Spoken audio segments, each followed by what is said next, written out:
ایک شخص نے اپنے بیٹے سے وصیت کرتے ہوئے کہا،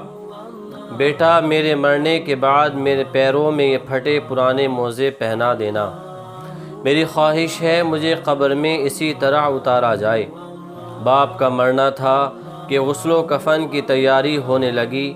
چنانچہ حسب وعدہ بیٹے نے عالم دین سے وصیت کا اظہار کیا، مگر عالم دین نے اجازت نہ دیتے ہوئے فرمایا، ہمارے دین میں میت کو صرف کفن پہنانے کی اجازت ہے۔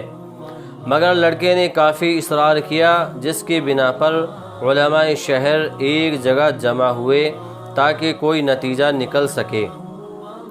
مگر ہونا کیا تھا، لفظی تکرار بڑھتی گئی۔ اسی اثنا ایک شخص وارد مجلس ہوا اور بیٹے کو باپ کا خط تھما دیا،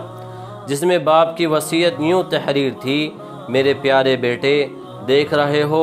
کثیر مال و دولت، جاہ و حشم، باغات، گاڑی، کارخانہ اور تمام امکانات ہونے کے باوجود